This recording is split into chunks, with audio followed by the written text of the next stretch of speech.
Welcome back to the Daily Drum on WHUR and Sirius XM Channel 141. I'm Harold Fisher.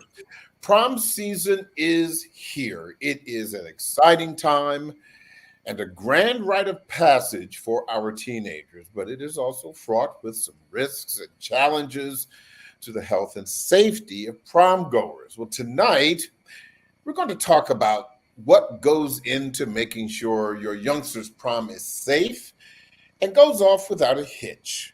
My guests are psychologist Dr. Laura Okalawan and Dr. Gianni Clarkson, prom chaperone with the Washington Leadership Academy. And I'm really interested in hearing what a prom chaperone is. Same. And how that works. Thank you both for joining the conversation. Of course. Thank you. Humble. Dr. Laura, let me first ask you, how would you characterize the modern prom? I think it has now become, again, it's a rite of passage, like you said. However, I think it has really escalated into not only a celebration, but a fiasco a little bit. I'm going to be honest with you. And I don't say that to be negative. I just mean that there is so much emphasis put on, and the money that is spent during this time is astronomical. I think the dress, the hair, the makeup, the tux, all of those things are standard. But now we're seeing the prom proposals. We're seeing the cars, it's just the elegance. We're seeing students wearing reception dresses to weddings. So there's like a lot of pressure, I think, that's put into the prom, to this modern day prom season. But what about you, Dr. Clarkson? How would you characterize the modern day prom? It is a rites of passage ceremony that's happening in a social media world. So because of that, everyone is doing something a little bit more than the last one. It's a game of one-upsmanship. Mm-hmm. Do I have problems with it? Not really. And I think the reason why I don't have a problem with it, because it's a wonderful time in our students' lives where they need to celebrate and enjoy. I often feel like, especially inside of African-American communities, to allow Black kids to have nice things sometimes, right? Mm-hmm. And having that joy that happens with those families.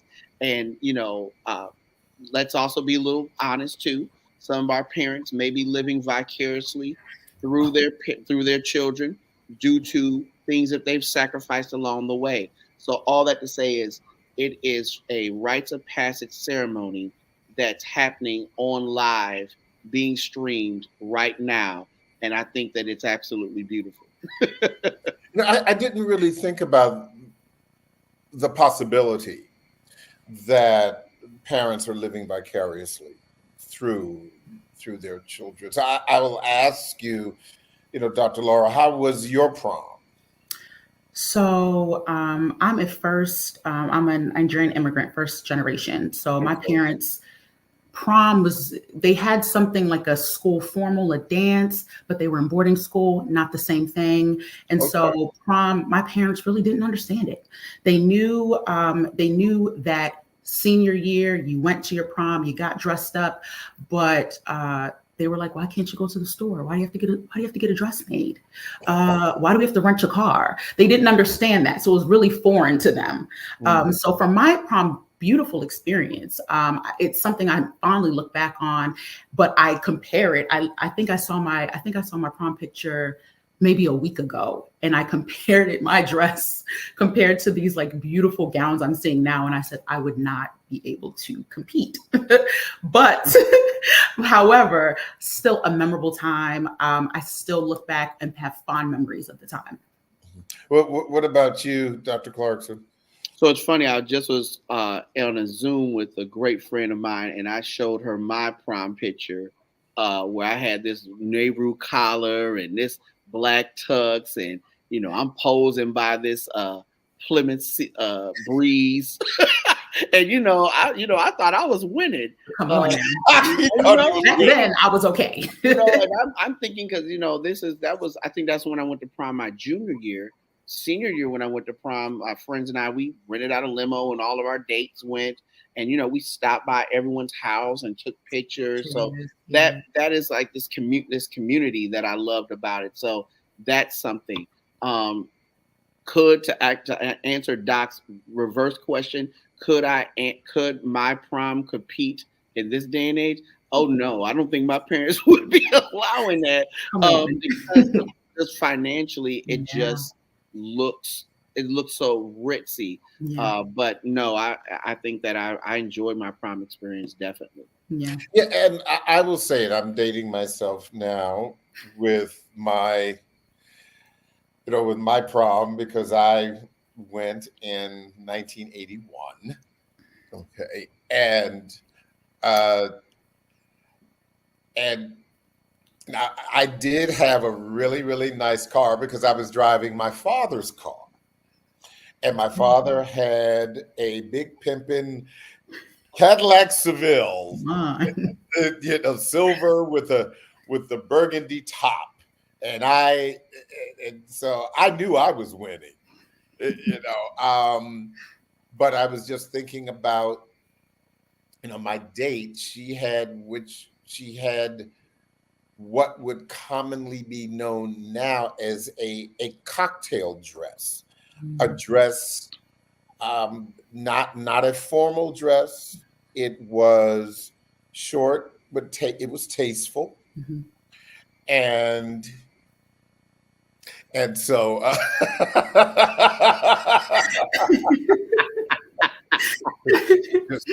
just had a flashback. She looked absolutely lovely. Yeah. But again, I do not, the elaborate kind of display that we're seeing now certainly was not an issue back then. I think the mindset was very, very different. And I would say that at that time we focused more on having fun experience, as opposed to showing up and showing out. Agreed. And so, what do you believe has happened, Laura? And Dr. Clarkson said he thinks it's okay. Maybe that's where we are. But what has happened in your opinion, with the modern prom? So I think the blessing and curse that social media is, I think Dr. Clarkson said that, spot on. I have a very personal good friend who his dresses have gone viral for prom during prom season. He is booked and busy during prom season because his dresses are elaborate and elegant. But in the same regard, he makes dresses for people's receptions. You know what I mean? And so I think the access that we have to social media to see these different artists, to see these different stylists and these different individuals who create this magic, really, I think back to that there's a lot of popular Nigerian designers that I see these girls wearing their dresses. And I think that's only because of social media, because like, where would the connect be that you would see a designer in Nigeria, and reach out to her and be able to get a dress made? You know what I mean? So I think that with the access of social media, I think Dr. Clarkson said it, as well as this one-up kind of mentality a little bit, like, I can't wear that because it looks too similar to something somebody wore, or, I have to show out and show up. I have to show up and show out, and again, I don't think it's necessarily a bad thing, but I do, again, with social media, being that highlight reel, showcasing the best of the best, a lot of times that pressure to kind of keep up can be a little bit detrimental, especially to the parents' pockets, if, the student's not the one paying for it. That brings me to the next point. And, Dr. Clarkson, I'd be interested in your point of view, because I would imagine that there is a risk to going from doing the most to doing too much, because the dresses, the renting of the cars and everything, and forgive me for being critical, but just earlier this year, I was at a fundraiser for a high school in the District of Columbia, where the students were raising money for their prom because the venue was tens of thousands of dollars. And so what can be said about the amount of money that is being spent on proms, even just outside the dresses, and what that could possibly do to the pockets of parents? So for me, I feel like it's a waltz of two dances. The first dance is we should allow our children to make memories. The second waltz is that, but do know that these memories should not be at the financial detriment of the people that you love. Those both of those things can be true. Absolutely. And I think that once if you the parent are doing everything that you're supposed to be doing in raising a solid moral individual, they'll know where the limit is. Like, this is where I know I can't ask mom and dad for this because this is the limit. And if I go one step above it, then I'm really not necessarily being responsible in my ask. I think about with my parents. My parents knew I wanted nice things, but at the same time, they raised me to be responsible in my ask.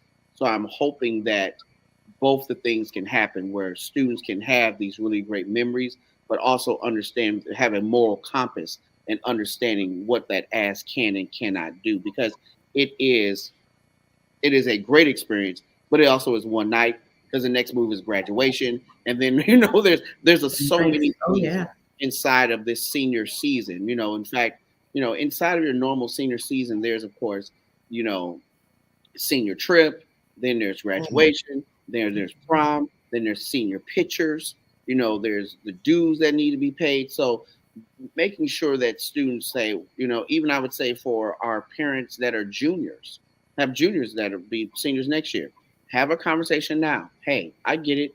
You want these nice things. Well, here's an application to a job. I don't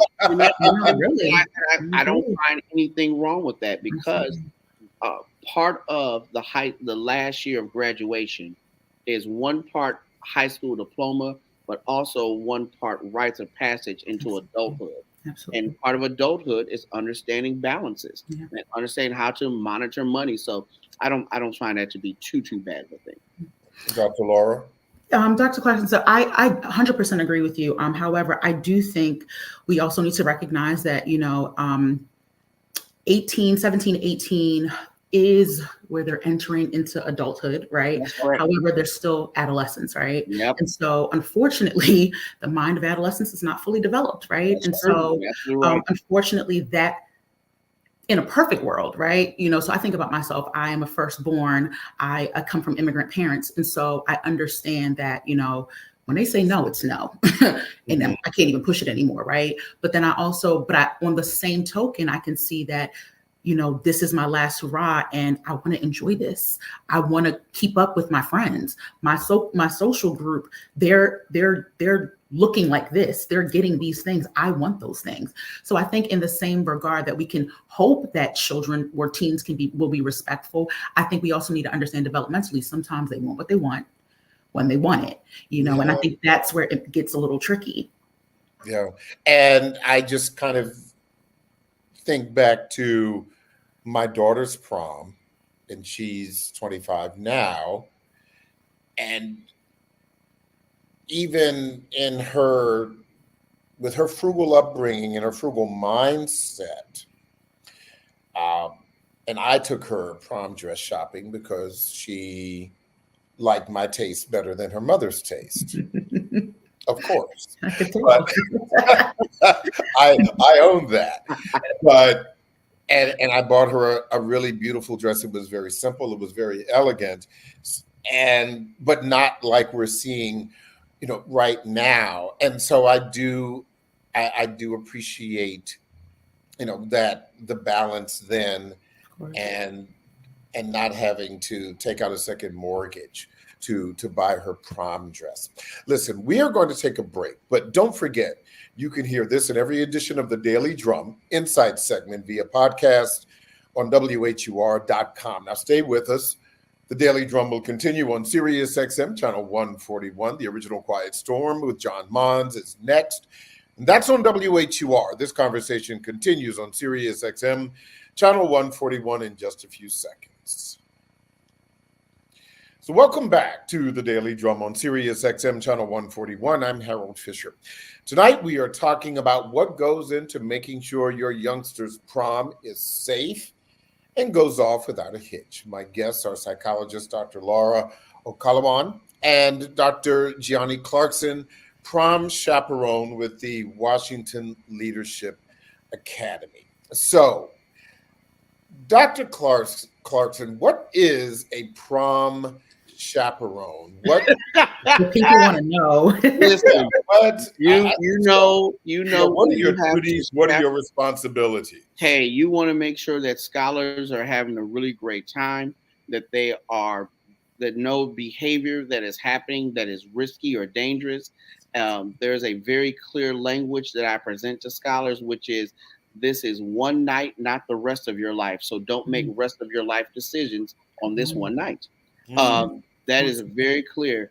Participating in drug, alcohol, unprotected sex, making sure that you're being very responsible with yourself. I literally had a group of boys in my classroom and we were laughing. I said, don't let 18-year-old you make a decision that 21-year-old you really regrets. I said, be responsible. Think about the fact that you are here not alone. And what I tell scholars that what I'm saying is that the pathway to you getting across that stage and turning that tassel has been due to the sacrifices of a group of amazing people in your life. That's not just counting your teachers, but your parents, caregivers, whoever. So have fun, but be responsible in that. And though also when our students arrive, making sure they arrive and they're in a good place, making sure that they haven't participated in things that are against, what we stand for inside of our school community, and also making sure that our scholars get back home safely as well too. So that's the importance of that chaperone, because unfortunately, there have been stories where people have had these dream scenarios walking outside their houses and nightmare circumstances have happened just in the blink of an eye. Literally less than 48 hours from crossing the stage. And I don't want any of that on my watch. So I'm very disciplined and being careful about what I'm looking for, what are things that need to happen. And I'm blessed to be a part of such a really wise school community that understands that. But you can't watch everything. You can't monitor everything. There are parameters to what you have control over. Correct. What kind of conversations have you had, if any, with parents ahead of the big prom night? Well, there's very clear expectations that we have with our parents as well too. This is the time that we would like your scholar to arrive. This is what is considered appropriate dress. These are things that we're going to make sure we provide on our end. And in turn, make sure that you're having really great conversations with your students before they leave your care and come into our care. This is this is a boomerang event. If the same force that you throw the kids with, we're going to throw them back to you, understanding the morals of what that evening is going to be and what safety should be in place. As though prom is great, prom is one of the breadcrumbs to the goal, which is crossing that stage. Right. And you can go on, any news cycle and see that there have been scholars that in that one night have made decisions that have been really bad. And some of them have sadly been fatal as well, too, through being a little risky with driving, participating in drugs, alcohol. We don't want that. So we have the chaperoning, or I would say the conversations about prom have already happened about prom. And we've got prom at least about 2 or 3 weeks away. So students already know what to expect. Dr. Laura, your thoughts about what Dr. Clarkson was just sharing? Dr. Clarkson, I think, as you were speaking, a lot of those things really resonated with me. And it really took me back to my prom almost 20 years ago, in that. Are you sure? We'll just almost 20, whatever one you want to call it. I like it as an answer. We're taking that. We'll take so I remember, unfortunately, there was a shooting at my high school a week before prom, and a really good friend, a real dear friend of mine, really suffered and is currently paralyzed because of that. And so again, it was around those conversations about like, this is a minute. This is only a blip in the stream of your life. And because of decisions, and he had nothing to do with this, he was an innocent bystander, but because of the choices, of the reckless choices, the shooter's life is now affected. He is behind bars. And this was 20 years ago. Do you know what I mean? And so it really, when you were speaking, it just resonated with me. And it took me back to that like in the blink of an eye, reckless decisions can really impact your future. We want you to like promise something that it should be memorable, promise something that should be like a memory that lasts for a lifetime. But we don't want reckless decisions where you're driving while you're under the influence, or, you're slipped something and putting your drink and then you find yourself in a really unsafe position. So I'm so like, understanding what a prom chaperone is. I think that it's so necessary, and I think instilling the expectations now, way before prom, and even the use of the word scholars, right? Because at the end of the day, you're a scholar. You're just enjoying an event as a scholar. Right. I think that language is just even important because, how because of the minds of teenagers, they don't sometimes recognize the severity of their actions. Right. So right. I was just really listening and shaking my head in agreement. Yeah. You mentioned something, Dr. Clarkson, about appropriate dress. Give me an idea about what would be inappropriate dress and how might that be handled on prom night at the dance. So this is why I say everything inside of prom must be front loaded. So I'm being very clear when I say this, and I'm going to speaking directly to school communities, and I'm going to speak to school communities directly about the unfair policing of our young ladies at times. And this is being very transparent. You, as a school community, you must say ahead of time what you deem is appropriate dress ahead of time. Yeah. The young lady does not get to show up at the prom and then you police her outfit one way or another. That is disingenuous. That's unfair. So therefore, set it ahead of time. We're looking for a dress to do this. If for with gender being fluid these days, if you want them to, or if you want the young ladies to wear this compared to that, you need to be very clear about that ahead of time. And if you are not, then therefore for our ladies and our young men, gender being fluid, if you do not set those things ahead of time, then you cannot be upset about what you've seen, nor can you try to police it in reverse. And I think that's unfair because that's also stealing that day away from our scholars, and that's unfair. Yeah, that's a really, really great point. Less a concern back in the old days of 20 years ago, or what you did there. That's well played. Or however long. But now, yes, and I think that there are standards that need to be set, as you said, front loaded, well in advance, so that things are not problematic. I did want to drill down a little bit more on some of the more taboo topics that need to be discussed about sex. I think historically there was always the issue about whether or not someone male or female would possibly lose their virginity on prom night. But, Dr. Laura, I think is that still a concern? And aren't there, and I know that we discussed this for years about some of the other, more expansive, risque kinds of activities Yeah. that would have a lot of parents clutching their pearls. Yeah. I think it's less about losing the virginity and more about like the safety parameters really at this point. Correct. Absolutely correct. I think we just have to be realistic, unfortunately, but not unfortunately, but with the world we live in right now, where sex is at the forefront of everything. It really is. It's it comes up in conversation. It comes up in children's programming. It is evident. It's visible. And so not shying away from it, but ensuring that our students, our scholars, our children are safe. I think that's the most important thing here, right?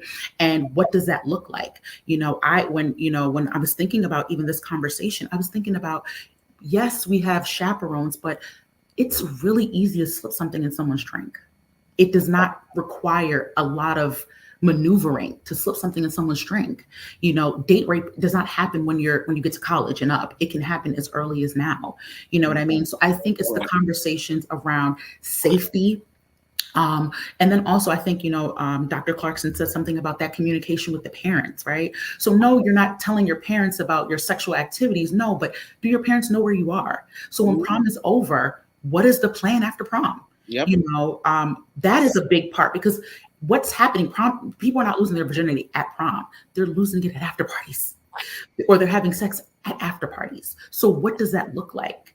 What are the discussions around after prom is over and we have now said this is over? We're expecting you to go back into the care of your parents. What's happening in that in between? I think that's where we really need to be focused. Dr. Clarkson. No, I definitely agree with that. Needs to be a post-prom plan. So I'm 1 year removed with that with my son. And after prom, I said, hey, where are you going? He's like, oh, me and my friends, we're going to go to this event over here, and we're going to probably have breakfast and everything else. I said, okay.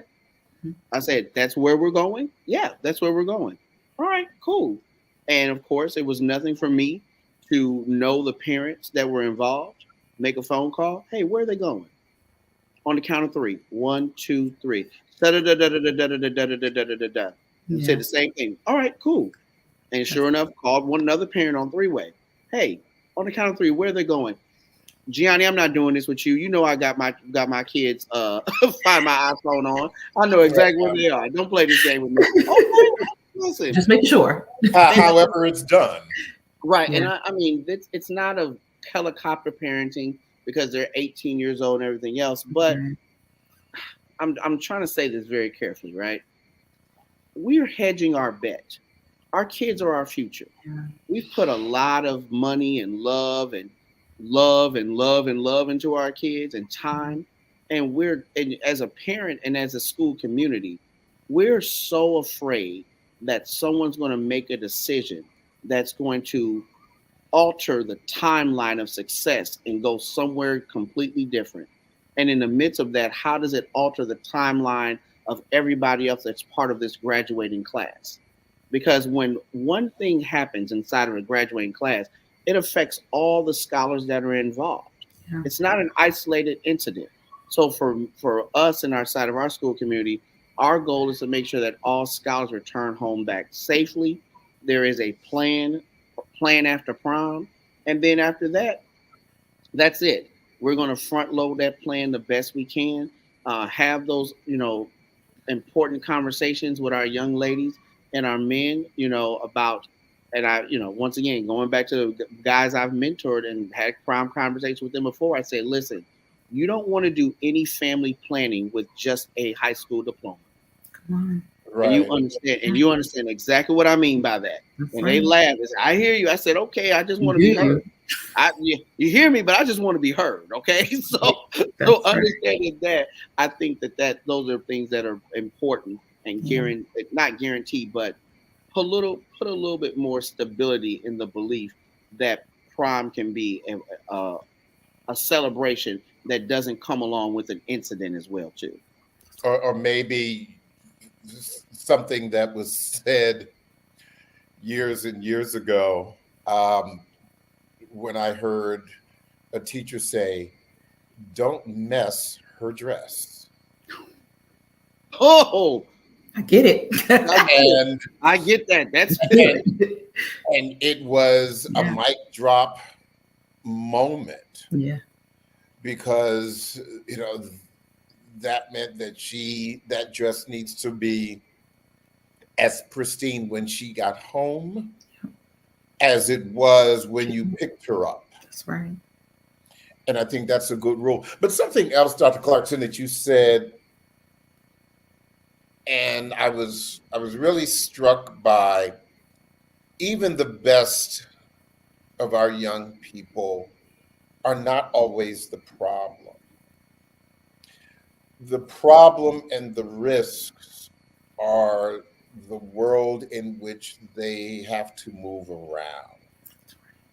And Dr. Lara, you said that there was a shooting at your prom, and that was just one person who messed up the evening, and you probably had some 500 or 499 other young people there who were doing the right thing. And now with these proms happening at grown-up venues, at the big hotels, at the big venues, where outside forces can be around or come in and mess things up. So you not only have to watch the people who are participating in the prom, but you also have to watch out for people who are around the prom. Yeah.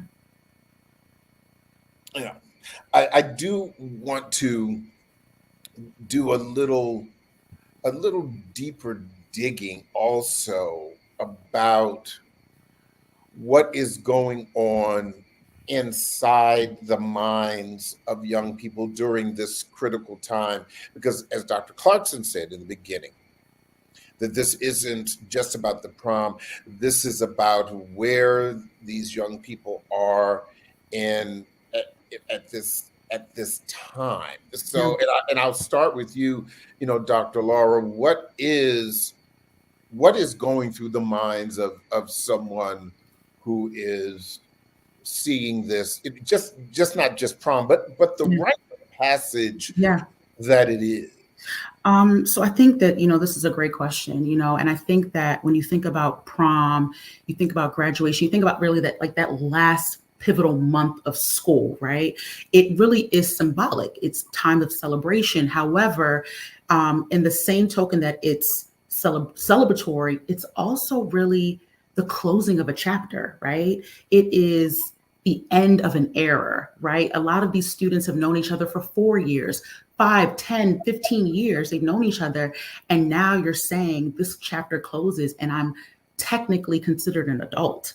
So I think as excited and happy and relieved that they're finished school, it can also be really a time of anxiety and sadness, and I say that because what is going to happen when I leave school? I had a solid group of friends. Correct. And we're all going to different schools, or some of us aren't going to school. Some of us are choosing to work. What is my life going to look like after prom, after graduation?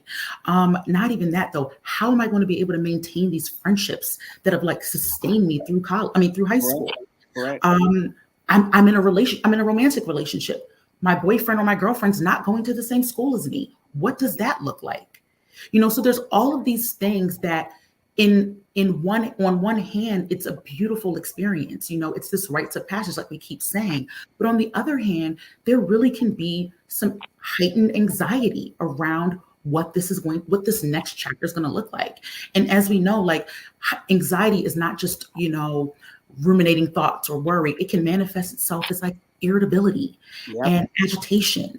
And obviously we know the sadness. So I think that that's really a important indicator for parents to be aware of, right? Like, this is a big deal. You know, we celebrate your wins, but can we have conversations about how you really feel about this transition? That is very true. That's very, very true.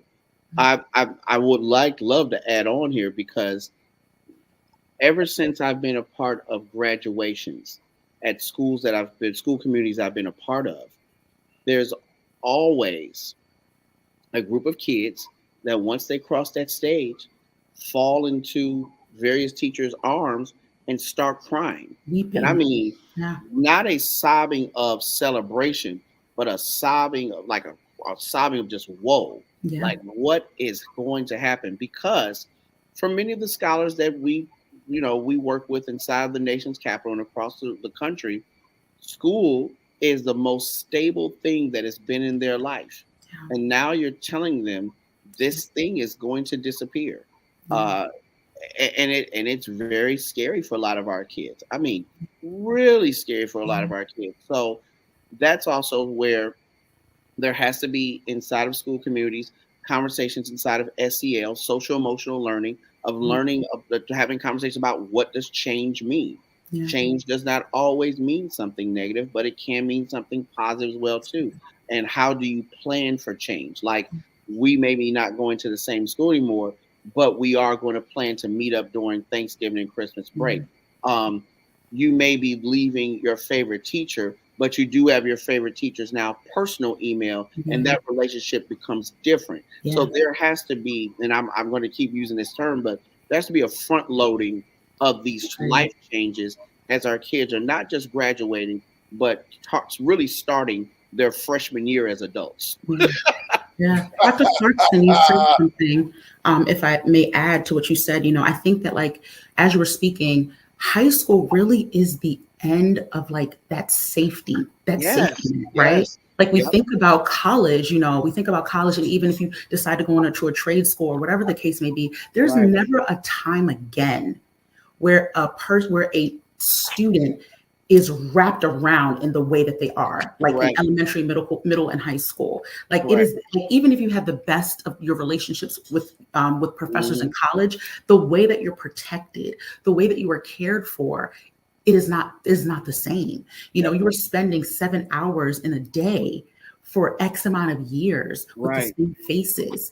These people become second mothers and second fathers to these teenagers. And so having that relationship change, because it does change, it can be really difficult for some students.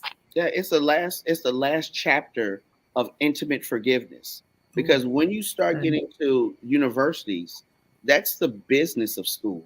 There's money involved. And, you know, there's deadlines and timelines that are connected to a financial means. And that's different for a lot of our students. So all that to say is that those conversations of helping students understand that change is part of a natural part of life, but also we're here to support you as you navigate these changes as well too, really make students more comfortable when that graduation day happens. Yeah. I am thinking back to after graduation, where that following Monday, one of my best friends wanted me to go with him back to school. And I was like, okay. And we went and we walked the hallways just as we did in school. But I remember thinking, why? Because I'm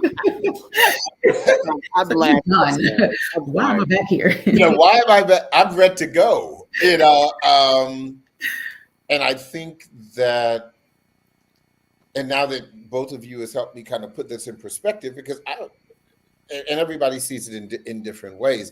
I was ready to get out of high school, and I was ready to be an adult. I was ready to grab the brass ring and run off to college and leave all of that stuff behind. I wasn't interested in looking back. But I know that even at that time, and even today, and I do have some very, very close friends, some of those ride or dies that I have known since high school and even before high school. But the difference is that even though we are well into middle age now, that none of us look back because we have all achieved a modicum of success well after high school. But as Dr. Clarkson said, I realized that a lot of young people, once they graduated from high school, did not have that feeling of running out with both feet and grabbing the bull by the horns.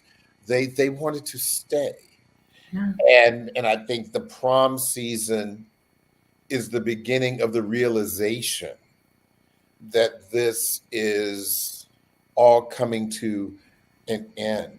I only have a few minutes left, and we've spoken about the young people, but I really want to be clear. What are the responsibilities of parents right now as we begin to look at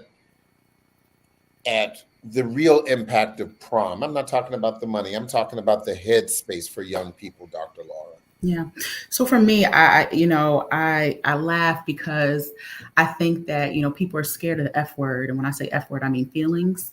It's not, people are more inclined to say, how are you doing? As opposed to how are you feeling? You know what I mean? And even as parents, to have children, it's easy to say, how are you doing? But I think it's so important to check in and communicate. How are you feeling? What is this experience like for you? Again, we're coming from different generations where prom and graduation mean a lot different things than they did when we were growing up, and so I think understanding what is the headspace that my child is in right now. Is there anything that I can do to alleviate if they are feeling anxious or if they are feeling sad, letting them understand that as this chapter ends, that the future is bright. You know what I'm saying? As you were speaking, you said, I didn't really want to look back. I wanted to look forward. But sometimes the unknown is scary, right? Like the unknown is just, I don't know what I'm facing. The comfort of what I know, what is familiar is just safe. So letting children or letting teenagers get comfortable with the idea that change is inevitable. It's going to happen whether we like it or not. But I think that front loading, that being prepared is key. Real quick, Dr. Clarkson, same question. What is the responsibility of parents? To basically go with the Frank Sinatra song, the best is yet to come. And I mean that I don't want to make sure that you're, as a parent, you're not raising a class ring hero. And what I mean by that is somebody that whenever some 20 years down the line, the only thing they can talk about is how great life was in high school. We know those people quite well at reunions, and we kind of regret bumping into them because you've moved on to this different part of your life and they're still stuck on that one page. So making sure that you let your children know the best is yet to come. Your future is bright. Change is inevitable. And once again, talking about that F word, talking about the feelings of change and making sure your kid is going to be okay. Wonderful. I think that's a great point to end on. I want to thank both of you for sharing your insight and your wisdom and your experiences.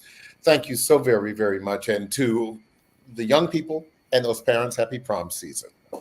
That is the Daily Drum for this Thursday, May 2nd.